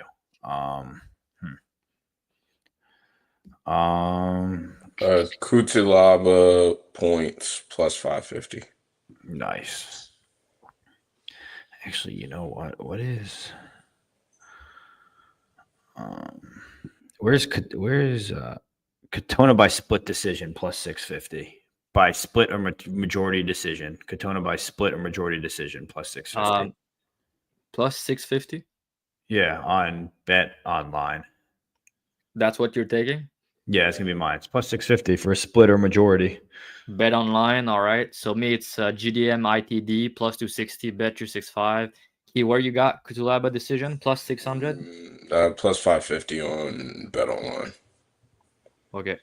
And make this, you said Jazz KO plus 650 Bet Online too, right? Yep. All right. All right, that's great. Guys, give Drav a shout. Shoot him a DM if you're going to be there live. Maybe he'll meet up with you. Probably not. He's a little scared of people in person. This is the show. Like, comment, subscribe. Nick Picks, you got any deals going? I don't remember if you use Dub Club or which one you use. Yeah, I use Dub Club. Yeah, it's yeah, I got to post all my bets weekly. The lines got a couple good couple big bets this week. I like this card from a betting perspective. Been doing good this year. Been doing good the past 6 years. 6 years tracking my bets. 6 years profitable. And I got a private Discord too when you join, and a bunch of good dudes in there, sharp guys. We all talk fights and looking to make some money. Yeah, these guys, same old deal. Send them a screenshot of you being subscribed to the channel. They'll hook you up. Now's the time to do it. We got 8 weeks, or now I think it's 6 weeks in a row of fights left. So you subscribe now, you get 6 weeks of fights. You're going to make enough money between Key and Drav that you'll be able to pay for your subscription for probably the rest of the year. All right. I sold it for everyone. Guys, new news, like I said before, Discord. Join it below. Comment. Let me know if you want me to add any tabs to it. I'm going to try and figure out how to use fucking Discord. So we'll see how this goes. Should be good. Hopefully don't get bots in there and stuff, but that's besides the point. All right, Nick Picks, thanks for joining us, bro. Let's cash some tickets. Drav, enjoy your first live event. That's it. Get some poutine and take a picture. Peace.